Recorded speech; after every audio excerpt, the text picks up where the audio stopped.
when people come to me with a problem, the first thing I ask them is, are you denying your soul's calling? Because I know it's going to cause them mental emotional stress. It's going to cause them issues in their relationships. There's going to be issues in their tissues. It's really going to affect you mind, body, and soul. It's not worth it. I would rather live with uncertainty and be able to create the strength of having faith and trust and not be in the fear of the unknown, but the fun of the unknown. I love that. Thank you. The more that I am aware of just how everything is always in divine order, then even the biggest obstacle, challenge that is presenting in my life, I was like, relax, everything's going to work out. You know, it's just like, I didn't even get to loop for more than like 30 seconds. And I was like, oh my gosh, it's working because I caught it. I acknowledged it. I didn't panic. I didn't let it snag me, but I was aware that it wanted to. It was on a mission, you know, and it was old. And so I could recognize that even that frequency of, ooh, this is how I used to run all the time. This is not mine anymore. I trust.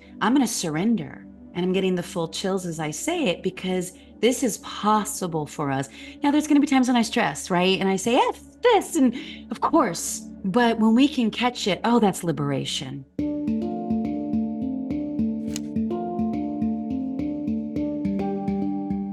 Welcome to Fire and Soul, Elaine. It's such a pleasure to finally meet you. It feels like I've already known you. We're going to get into that, but I feel super honored that you are here. Welcome back. Welcome to the show. I feel like saying welcome back to the show. That's funny. Hey, when you have a soul connection, that's what happens. You feel like you're coming back home to people that you've known before. So I feel the same way. That really touches my heart, and it feels very true. This is home in so many ways, and I want to share a little bit of perspective of how I learned about you originally. For my viewers and listeners who may not be as familiar with your beautiful medicine and magic that you serve, it was 2019, and I was the MC for Dave Asprey's Upgrade Labs. Remember that way back when? And your fiance, Michael Fishman, was in the audience, and I was nervous. And it was all the bigwigs, Dr. Mercola, like, you know, it was the biohacking event of the year in Beverly Hills. And I was so excited to MC and nervous. And your fiance was so calming for me and assuring for me and very validating. And so in my brief conversations with him, whom, by the way, everyone in the backstage that knew him from ongoing productions and events with Dave and all of the people that they have in common would say, Michael's the king. He's the real king. And you know how you know? And I was like, huh. And they're like, because he's in the back, not asking for any attention and quiet, but observing everything. And I was like, that is how I experienced him.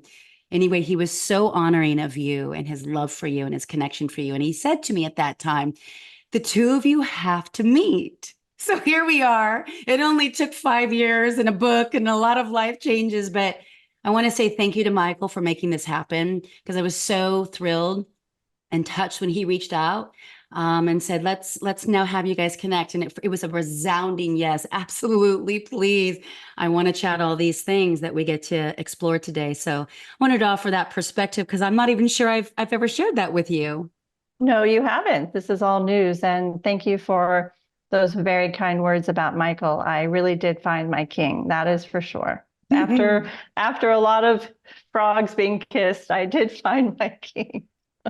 What an honor. Wow, to hear that story too. I'm getting the full body divine tingles. I'm not exactly sure what that means yet, but it's always communication with me and my divine team. So this feels really faded, and I'm just letting you know my spirit is super happy to connect. But because I don't know a lot about you at all, and of course, we're going to talk about your incredible new book that will be available for order for whomever feels called, and we'll leave all that information at the end of this episode. I'd love to know about some of those bigger transitions that you allude to in your life of leaving a big cush job that, you know, seemingly had it all figured out on paper and a relationship and finding Michael, like anything that you want to share that feels relevant and juicy and alive in this moment. I'm all ears, all heart. Well, I did feel like I had the perfect life. I mean, anyone looking in would be like, oh my gosh, Elaine Glass is the perfect life. I'm in a big house. I'm married to the doctor. I have two gorgeous children, and I have a career that I love. I was a dental hygienist for over 20 years. And so I was in healthcare, which really suited my nature. Mm. And I felt very aligned with being in healthcare and nurturing people and sitting with people and listening to people and holding that space Mm. and being a healer. I've always known that my presence has always been very healing for people. Mm. And yet at the same time, when I really looked at my life closely, I was lying to myself. I had a mask on and I didn't even know the extent at which this mask was on. Mm. I was being really not treated well in my marriage. I felt alone. I felt stuck. Mm. I felt like I was being dishonored in so many ways. And here I was, though. I was in my 30s with two small children. What was I supposed to do? I had stepped away and was able to step away from my career to be a stay-at-home mom. And then one day I just said, my soul is dying. Mm. It is literally dying a slow death if I stay here any longer. I cannot live the rest of my life like this. Mm. My kids deserve a healthy mom.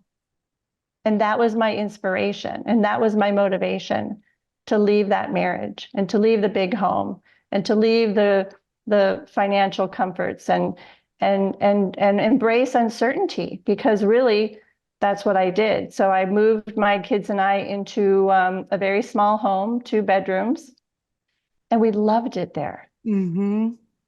We loved it there. We healed there. Mm. I made it my own. They felt safe there. Mm. We had our cats and we had our plants and we had a park nearby and we had a pool we could play in. Mm. And it felt safe. And I said, this is the start. This is my new start. Mm. God, that's so beautiful. I want to circle back to the moment that you said that your soul felt like it was dying. What was the catalyst, or was there a defining moment? Because I imagine a lot of people have had those thoughts, leaving that gap almost of having that insight and then calling on that courage that is required to move into the uncertainty. What was that process like for you, or anything that wants to be shared about that particular moment or season? Because a lot of people have those thoughts and they do not take the action. I was suffering so badly. Mm. I was up at night worrying to no end about how my life was going to pan out. Mm. And I know that I came into this life really knowing, like having this really deep knowing that my soul has a calling that needs to be expressed in Mm. this lifetime. And I was ignoring the call. Mm. And when we ignore the call, that's when we get sick. That's when disease pops up. That's when all of a sudden we're in pain, either physically, mentally, emotionally. And that's what was happening to me. I was denying the call. And it was showing up as thyroid disease. It was showing up as depression. It was showing up as I just was getting sicker and sicker, mind, body, and soul. And like I said, that slow death Mm. will wake you up to take massive action. And I tell you, I really feel like God was carrying me through those days and months when I had to make the hardest decision of my life. And that is to sit with my ex-husband and say, I'm leaving. Yeah. So I really feel like I was being carried by a force that at the time I was connected to, but not like I am right now.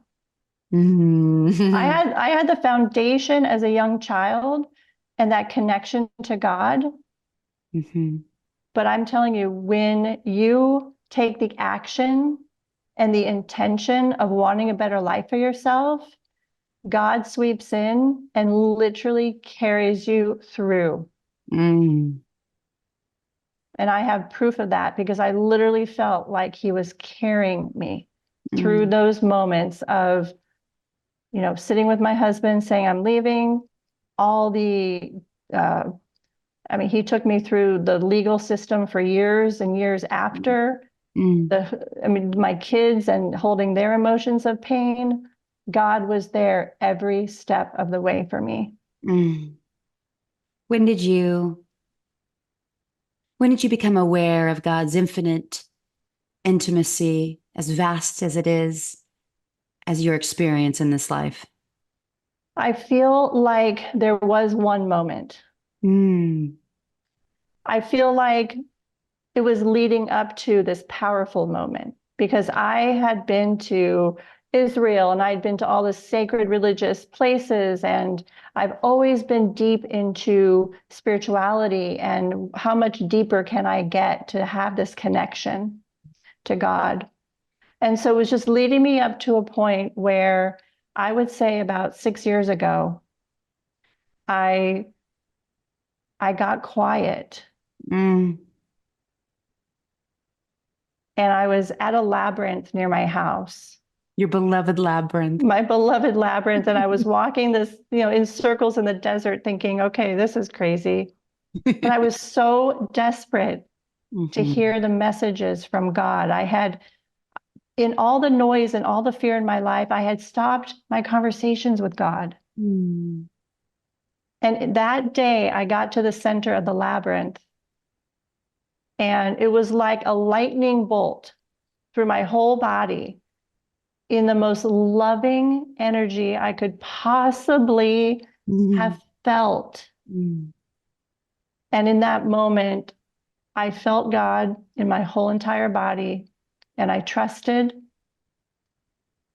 that I was being taken care of, not just by God, but a whole spirit team. When I got into that labyrinth, I literally could feel my spirit guides holding my hand, Mhm. literally holding my hand. Wow. And they would want to play and they would want me to dance through the paths and they would want me to giggle with them and they would want me to trust them. And it was literally like a portal, Michelle, going into that labyrinth Mhm. and knowing, oh my gosh, I haven't been trusting the unseen. Mm. I hear that. God, that is really beautiful. Yeah, I have similar moments myself since we're getting to know each other on the pod at my altar about 2.5 years ago. More than that now, I felt the call to let go of my television entirely. So it's been sitting in my closet ever since, and then in its place over time, I created a beautiful sacred personal altar. And in the beginning, it was like I just passed by it, probably like a lot of people pass by the labyrinth, right? That you have such a beautiful, powerful connection. And it was just kind of there and set up prettily, but I didn't have any energetic connection with it. But then, of course, just like you, when you go first, universe, spirit team, God responds, always there, always holding us. And oftentimes we don't know it until we actually make a move, right? Or begin to listen or whatever that is. And so the more that I just started to show up, even just 5 minutes, then it was getting energetically like potent. And then it would beckon me out of bed in the middle of the night, just literally come out of the shower sometimes and just know I got to go sit and kneel and pray and purify, cleanse, forgive, listen, whatever it might be. And so now it's a really devout practice of mine. But that same thing, like it's showing me I've never been alone, never will be alone.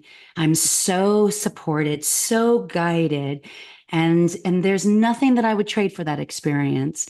So I really understand what you're saying. Even this get quiet invitation that we're going to move into soon in this conversation.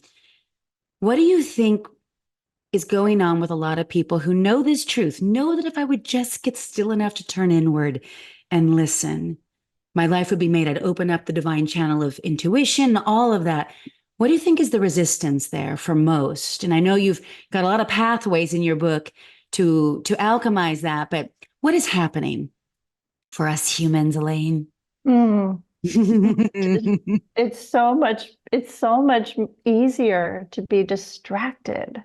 True. It's so much easier to scroll on social media. It's so much easier to eat junk.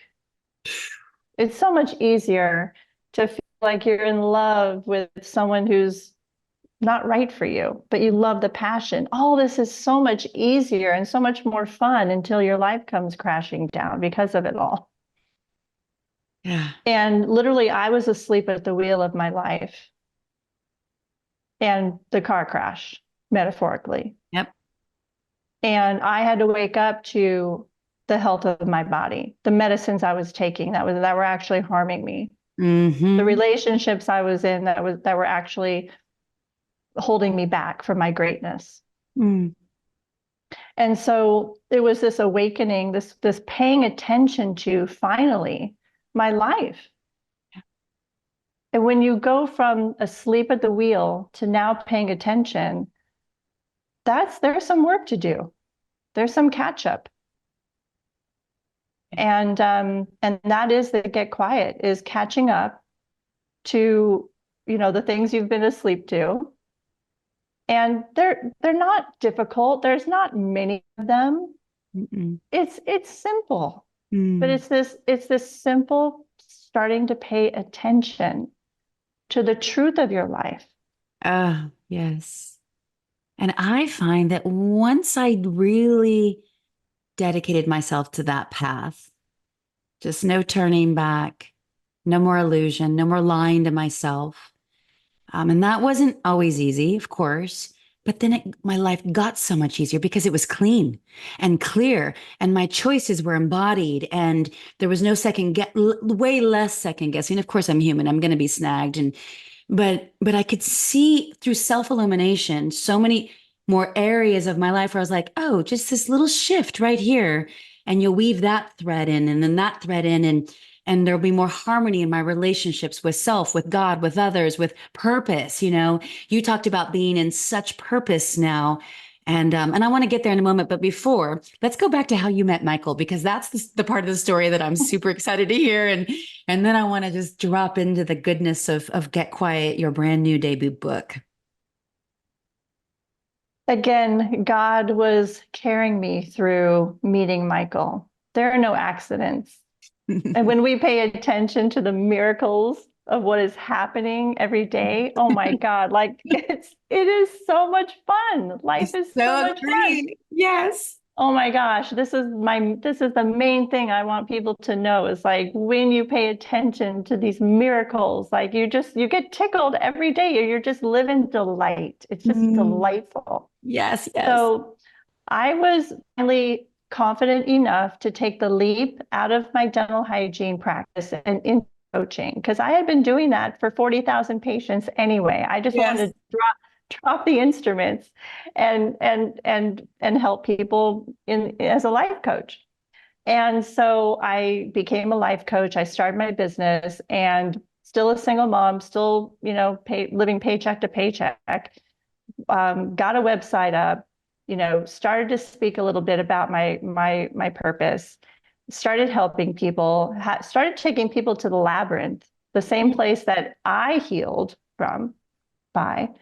And so I was taking all those right actions, saying yes, being guided, trusting, even Mm. though it sounded crazy, still saying yes. I met Michael because I was at a point in my life coaching business that I wanted to expand, I wanted to scale, I wanted to learn how to be an entrepreneur. And so I took a lot of my savings and betted on myself to go to a retreat. It was for a week in Maui. And I sat with my oldest son, and I said at the time, he was only maybe 13, I said, I'd never been away from my kids before. Now I was going to be gone for a week Mm. and have my parents there to help and everything. And I said to him, I said, I want to really do this for myself. Mm. And I'm going to be gone for a week. And he goes, Mom, you deserve this. Oh. And I was like, oh my God, okay, wise one. I will, I will go. I tried to get out of this two times, but the leader of this retreat center and the program wouldn't let me. He wouldn't let me have my money back. But I wanted to get out of it two times because I was scared. Mhm. Didn't know if I could afford it. What was that going to do? Mhm. And anyway, I couldn't get out of it. So I ended up going. And that's where I met Michael. Oh my gosh. He was a speaker at this small 25 person, build your business as a life coach. And there he was. And the first time he was on stage speaking, I said to myself, that is exactly the type of man that I want to call into my life. Yeah. And anyway, a lot of things happened that week. One No, being no, I need to know when you first met him. okay. Oh no, we live for these stories. Are you kidding? This is everything because it's Okay. a walking manifestation as a result of turning inward, doing the work, listening, honoring the calls, even though you were scared. I mean, let's just put the story together for a moment. And trying to back out, God clearly saying, nope, I'm going to make sure that there's not even a refund. So it's like almost had to go because there was such a bigger purpose. Oh, this is the magic and miracles that we're talking about. If we are willing to honor the call, that's it right there. So yes, please, the moment you met and your first connection. Well, our first connection was he was with his then girlfriend. Ah, uh-huh. So, There was that. there was so there Oh, she was there. Okay. oh, there was that. So I immediately knew that that wasn't going to be Yeah. my person, but that at least I recognized it. At least I'd gotten to a excuse me, a very healthy point in my life with an open heart. I'd done a Mhm. lot of work to even open my heart back up again. See, that's huge right there. Just that Yes, piece alone, keeping your yes, heart open so that you could recognize a frequency that was different than known past, but that was almost like alluring you, calling you, resonating with you. Is that fair? absolutely, Mm-hmm. absolutely.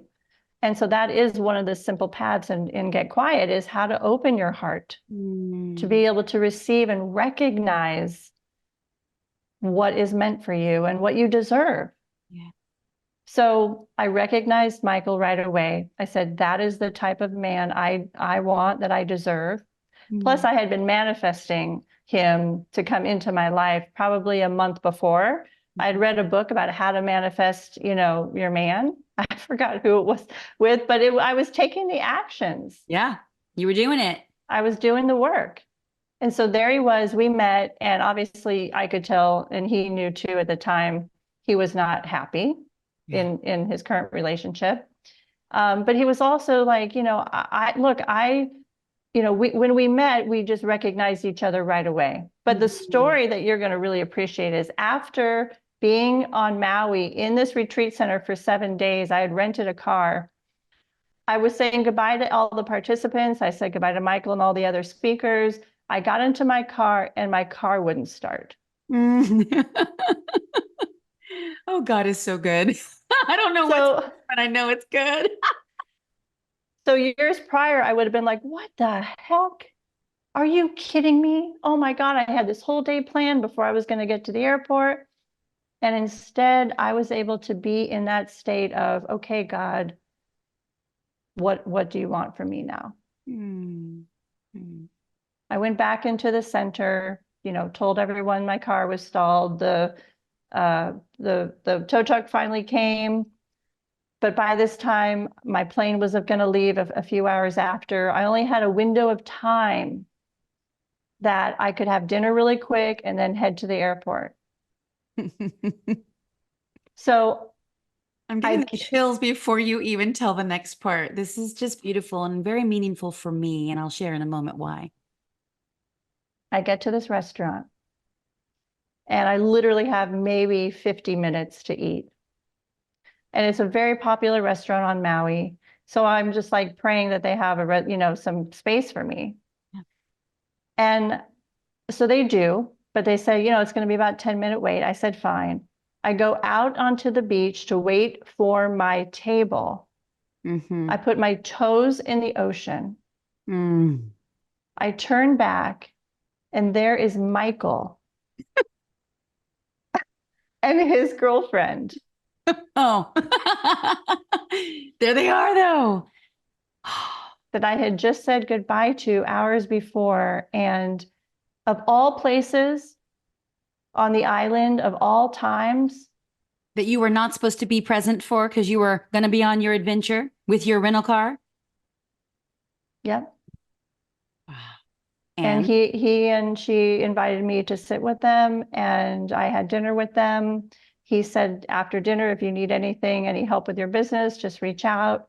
And I did, and it started very slowly. It was months and months after that that we finally knew that, we had something. Mhm. But had my car not stalled, I would have never have been in that place, to even, see him again. It was crazy. Yeah. And on the way to the restaurant, I saw a license plate that said 11th hour.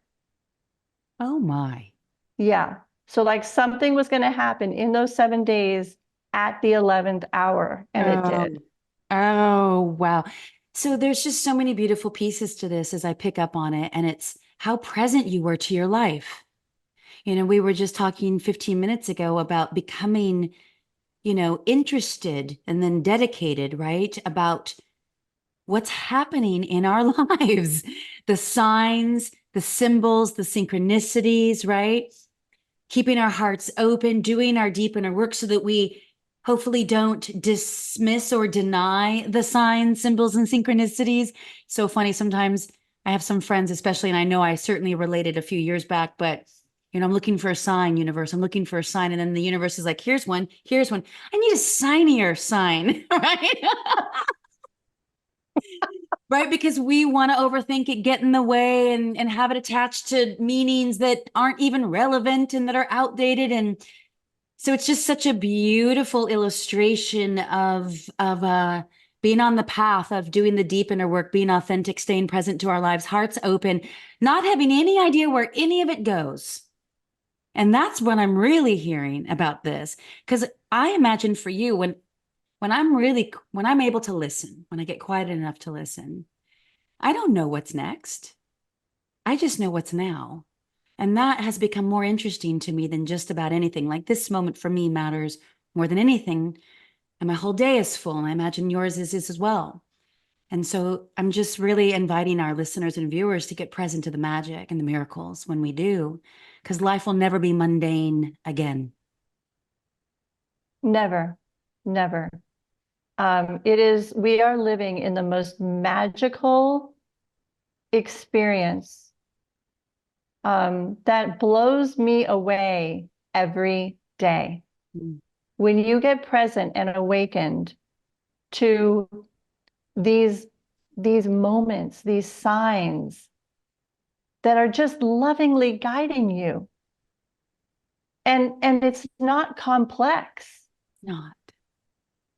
It's not complex. Mm, And when I was able to get quiet enough to hear these subtle, loving messages, mm, my whole entire life changed. So we're always thinking it's going to be the big, loud, voice saying, do this, go here. No, you should be doing this. No, you should be doing this.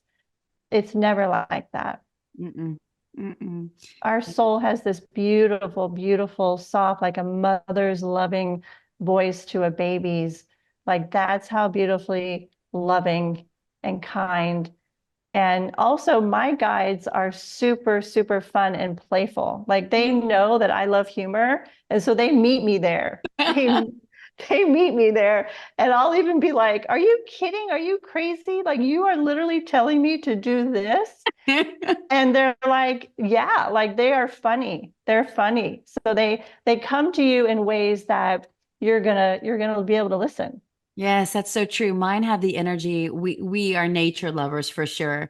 And I'm very childlike. This is something that has begun to express more fully almost every day as my experience. I just can't help it. Childlike wonder and awe and like fairy energy, to be honest. And the more that I just decide to own that and be it and express it and not worry about how someone might respond, at the airport or grocery store or dog park, the more that I realize, sure, yeah, I'm going to get some looks of almost like, what are you on? Or who do you think you are?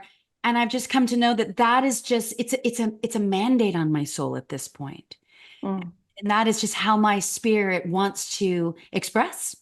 And it's so real for me, but people definitely like, what? Like any Zoom I join, for the most part. But I'm also extremely serious and very earnest. And I know that about me. So that combo is important. Thank God my guides also love to play and be childlike.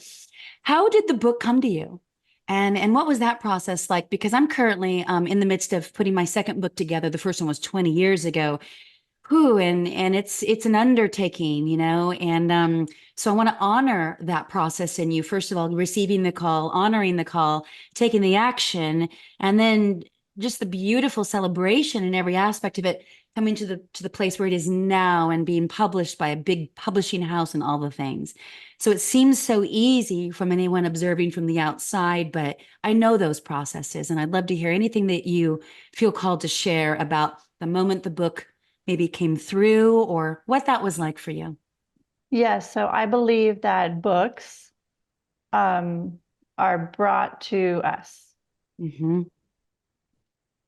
when we are open enough and quiet enough to receive our soul's calling. Then you will begin to receive um, great pieces of work that Mm-hmm. only you are meant to bring into this world. Mm-hmm. And so I was open enough to say yes to God, to my guides, to the muse, whatever it was that literally plucked me out of all the billions of people on the planet and said, this is your message and this is what you will be sharing, and we will help you along the way. Mm. And as you know, I mean, I've probably placed 3 different proposals into, I only wanted one publisher. And if I didn't get with that one publisher, I was going to self-publish. And Mm-hmm. I wanted Hay House because Mm. Hay House, Louise Hay was a huge inspiration to me. And in dentistry, I Mm. had her book in my room for 20 years, You Can Heal Your Life. Oh, how perfect for all of your coaching sessions with your patients. Yeah, I really was so passionate about helping people connect the mental, emotional to the physical Yeah. and how thoughts become things and so on. So she had made such a huge impact in my life. And all the books that have helped me and saved me from Hay House's publishing. So I was like, this is my publisher. If it's not, then there's nobody else. Mm-hmm. And so the book came to me because I decided to take the call seriously of getting quiet, understanding what that meant, Mm. understanding that there are 7 simple paths to getting quiet, which in the end brings you to the center to connect to your soul, to connect to yourself. And what I was also shown by my guides Mm. was that there was a energy healing modality that was going to also be placed into this book. Mm. That didn't come until later because I Mm. really had to get to the highest state of being, of connection, to bring down that element of the book. Mm. And that was the part where I really thought I was going wacko, because I'm like, I'm not a woo-woo person. But I felt like completely in the woo. I felt completely in the woo. And I was like, wait a minute. I'm in the wood. What do I do? What is happening? Like, but I started, so what happened was, and I was the whole time I'm thinking about the book and the paths and my whole healing, I'm thinking to myself, I can't trust this. Mm. What I'm hearing is crazy talk, and I Mm. cannot trust this. And about a week later, Michelle, I went grocery shopping. I was taking my groceries out of the back of my car, and my lift gate only opened halfway. I came barreling around the back of my car and hit my head. The force of, like, I've never been hit before. I Mm. almost fell down. I thought I was gushing blood, Mm. but I wasn't. There was no harm, not even a bruise. Oh. But that night, Mm. I started channeling Mm. what I know now are my 8 guides, to the point where I couldn't I couldn't get the information fast enough. It was like I had to be hit over Yes. the head. To activate it. Yes. Yes, to Yes. activate the energy Mm-hmm. Mm. because I wasn't listening and I wasn't Yep. trusting. Mm-hmm. So there was a period of literally about 12 weeks that I couldn't sleep. I Mm. mean, it was night and day. And then I realized, oh, you can actually talk to the guides and tell them, let me sleep tonight and let's catch up in the morning. Hey, there's something called Earth time. I mean, I know that time doesn't exist, but we kind of do down here. So then I had to, learn that relationship. Yes. And once I learned that relationship, Mm. wow, we create just magic. And I brought in those 8 energy points into the book. Mhm. So getting back to like the book, um, I had now this final piece of the 8 energy points that would shift, that one could scan their body using these 8 energy points and heal themselves. Mm. So the first proposal I sent in to Hay House, I was like, I don't know what I'm doing. I'm just gonna, do the best I can. And they said no. It wasn't fleshed out enough. It wasn't, there was just a lot of missing pieces. Okay. A year later, I sent in a second proposal, thinking I had done more work, I had more details, this was getting even juicier and even better. But I left out the word God In the whole book, in the whole proposal. think 80, that was the right thing to do, or just didn't even, it wasn't even in your awareness. no, it was purposeful Okay. because I thought, because I had known a woman who had sent in a proposal to them who was just talking about God and just like totally, like out there, and she got denied by them. So I Mm-hmm. thought, well, to make them like me, I'll betray myself. Oh, thank you for your honesty. Yeah. And they said no. A year later, Wow. after I had gotten all the pieces, all the moving parts, and I had finally felt my own deep connection to God. Mm. Like you go first as an author, like you do the work first. Yeah. And the day I literally got found, like I was lost in the desert 15 years prior, being a single mom, trying to figure out my life, to now being found. I'm literally in the center of the labyrinth that Mm. one day. Mm. And I knew, like I felt like every cell in my body just connect to unity consciousness, Yep. all of humanity, all of Mm. everything. Mm. And I had sent my proposal in about 4 months prior to that, the third one. I get back to my house after that moment I had. Yep. That is the message of the book. Mm-hmm. And an hour later, I got an email from Hay House saying yes. Just have chills all over again. What a story. Oh, What and was what I that moment forgot to like? tell you was Yes. when I got to the center of the labyrinth where I felt my power again, Mm. I looked down and I have a picture of this. Like I would love to text it to you. Please do. I have a picture that another journeyman had left in the center of the labyrinth of a tiny little like baby doll outfit. Mm. So here I am feeling this power beyond measure, Mm-hmm. going, oh my God, I can't believe it. Like at that point, I didn't care what was going to even happen with the book because it was the point that I had gotten to my life in that moment. Like nothing else mattered. That is so beautiful. Yes. I looked down and there is a baby doll outfit of the Wonder Woman outfit, Oh, wow. looking right back at me after I'm feeling my own power. Yep. Full And on there's a mirror. a mirror. A mirror. And this is what happens when you are in this flow, when you're in this connection. Mm. with God and the universe and your guides and your angels. You can't make this stuff up. I walked that labyrinth hundreds of times for 15 years. And in that moment, the moment I used my own prescriptive method that I was going to write in the book, and I found it to be true because I felt it. I felt this power again. I see this Wonder Woman outfit. And then an hour later, Hay House. Like I have it all documented. An hour later, Hay House says yes. I imagine that story's in the book, yeah? I think so. Yeah. Well, so there's the embodiment piece, right? And also a validation from your guides, from God, from universe, and then of course from Hay House.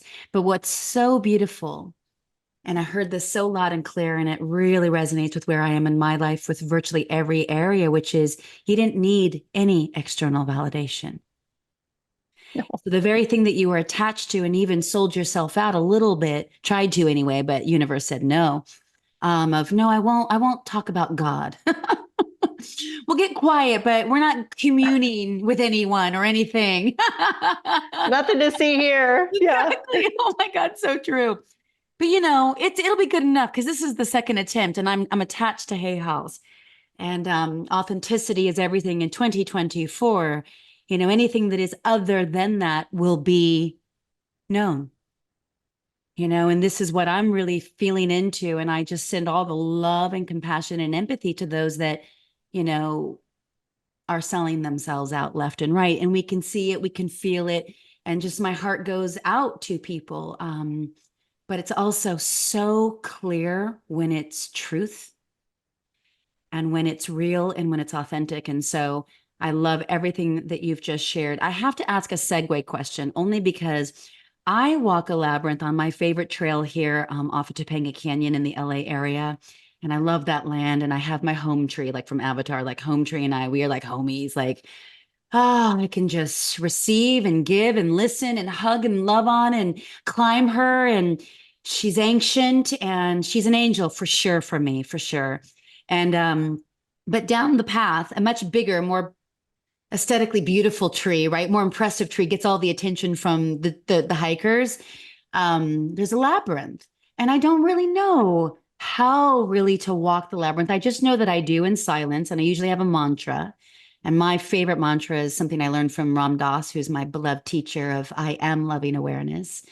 And so I'll walk that slowly. I don't speak, and then I get to the center, and I'll usually just offer gratitude. And maybe you're not supposed to talk about what you do in a labyrinth. I don't even know, but I've never actually asked anyone. And so I would be remiss if I didn't ask you what that process might be like for me and or anyone listening or watching that would love to know how to commune with their labyrinth or a labyrinth, if you're willing to share. Yes. And as you have made it your own, I would invite other people to make it their own. There are a lot of, a labyrinth is an ancient 1,000-year-old contemplative path. It's one way in and one way out. It's not a maze. It's not there to confuse you, but it does depict one's journey from the outside and journeying toward the center of themselves, the journey toward God. And I didn't know any of this when I first started walking, and I'm glad I didn't. Sort of like being naive was the best. Yeah. And so I would invite people to make it their own. I had many different people approach me because they knew I loved the labyrinth walking and said, let me teach you how we do it. And I was always resistant. I was like, no, I'm good. Like, I see. I didn't want to know how you do it. I always like to find innovative, different ways. It's not like I'm bucking the system. It's not like I didn't want to honor this 4,000 ancient old. I think I was truly honoring it to the highest level because I was making it my own. And so I would say to anyone who wants to go into this beautiful, I really feel like it's a magic portal because it's the way that we twist and turn and the way our energy and our body moves when we are in those exact pathways. Like they knew 4,000 years ago how to heal. They knew how to get to the center. And so I would just say, start walking it and see what comes up. And maybe something comes up in that moment you're walking that you hear your guides or a message. Maybe sometimes it'll be the next night in a dream. I mean, Mm-hmm. I've had messages come in all different ways at all different times.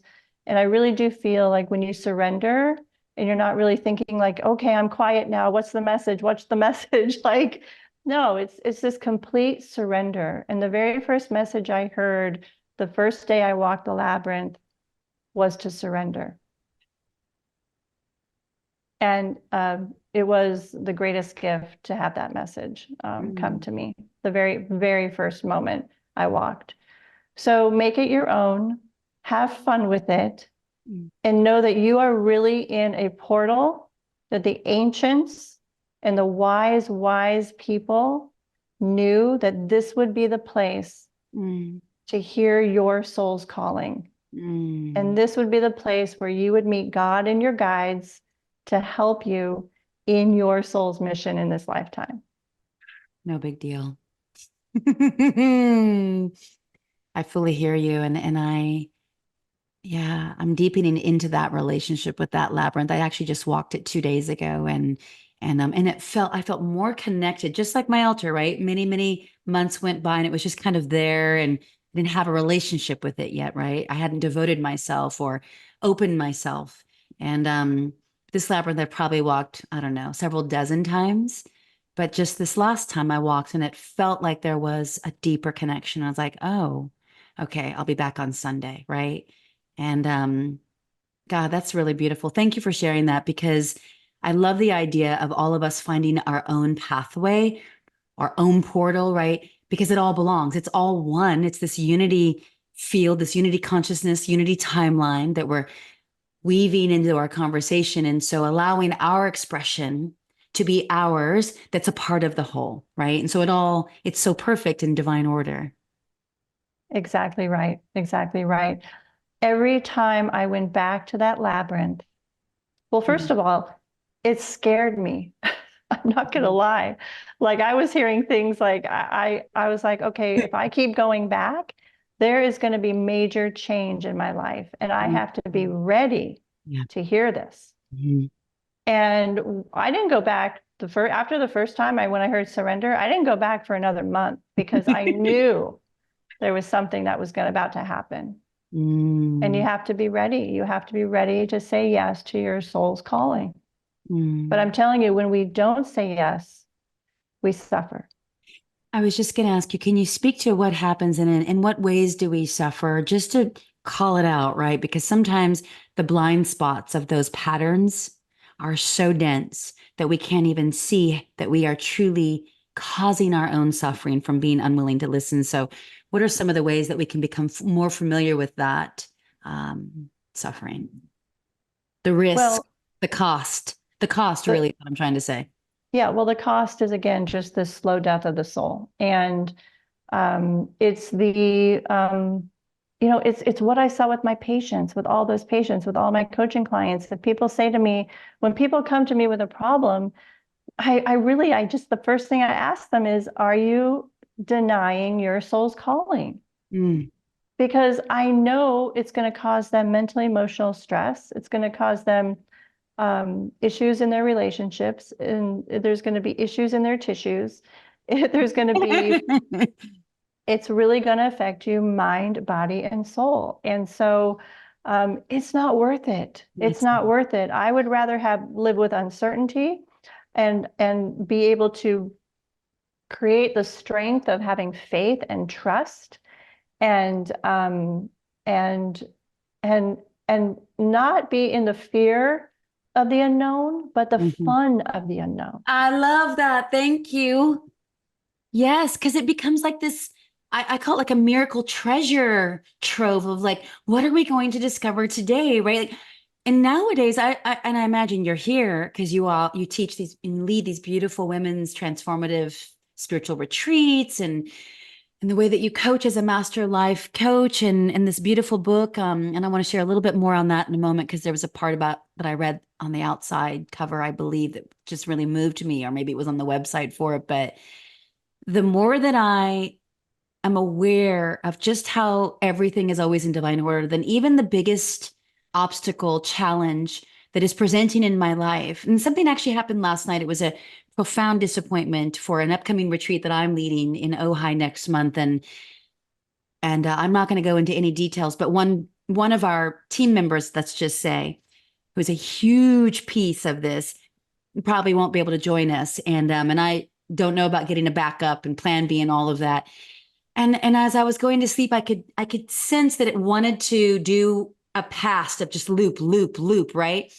And what this would mean, and do I need to, tell the guests now, and all these things. And I was like, relax, everything's gonna work out. It's just like I didn't even get to loop for more than like 30 seconds, and I was like, oh my gosh, it's working because I caught it. I acknowledged it. I didn't try to suppress it, make it go away. I didn't panic.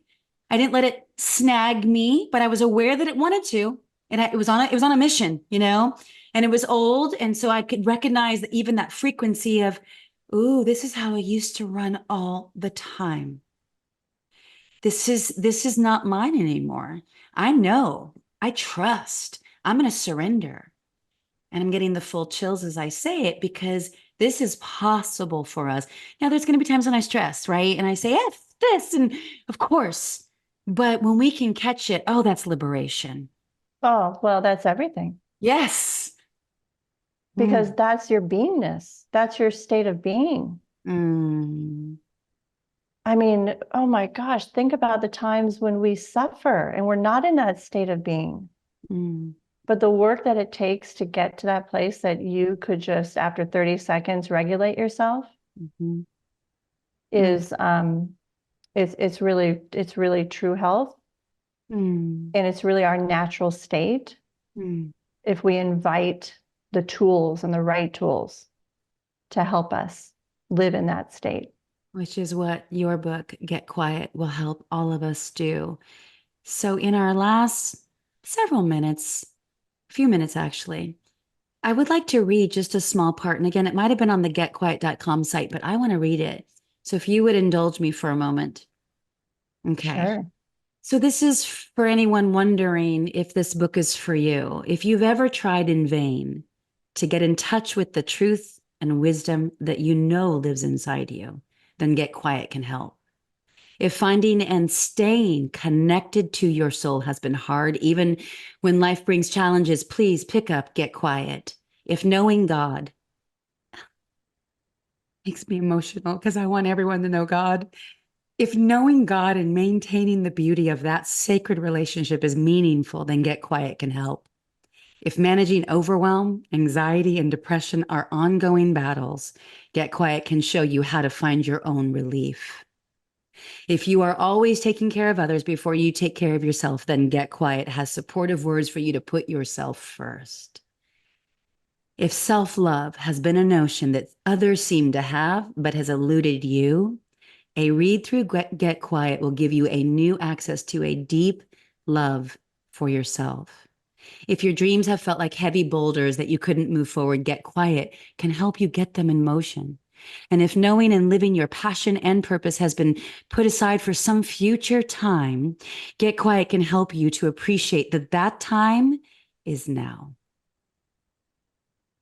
Elaine, that's how I feel about fire and soul. That's how I feel about it. This for me feels like the most important message I could ever hope my listeners and viewers would really be willing to receive.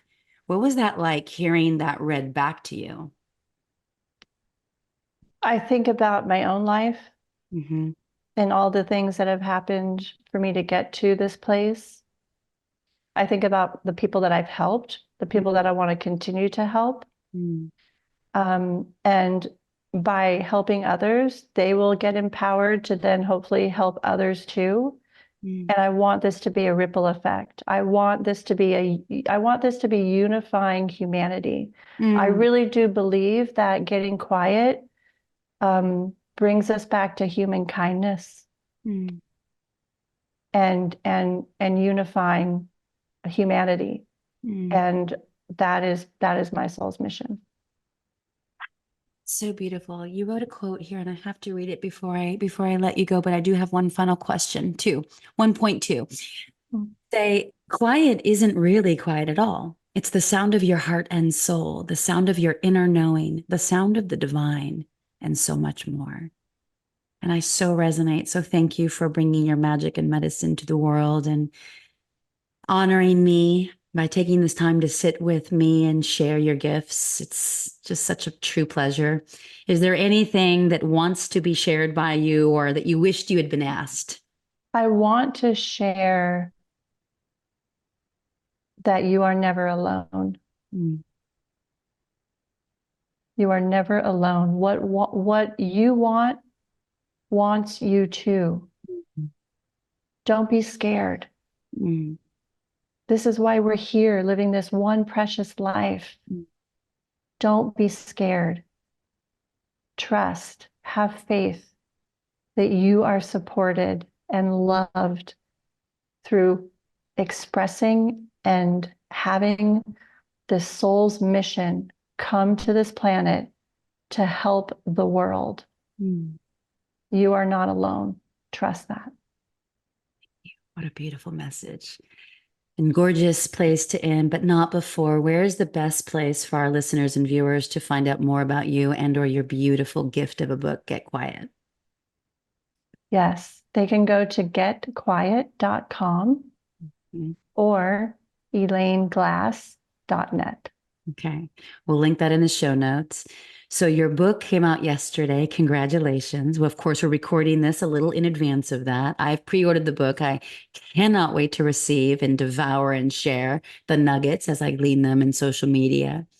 And so I'm going to encourage everyone to hit the link in the show notes to pick up your book as well. And there's some extra gifts if you do it in that way. And there's all kinds of places where you can pick it up, Amazon and your favorite retailers online. So thank you, Elaine, from the bottom of my heart. And thank you, Michael, for making this connection happen. I feel like your guides and my guides have been working on this for a while. And I'm looking forward to receiving also the super Wonder Woman photo. You got Much it. love and gratitude to you, Elaine. Thank you so much, Michelle. This was just absolutely a joy and an honor. Mm. And I've just loved our time together. Thank you so much.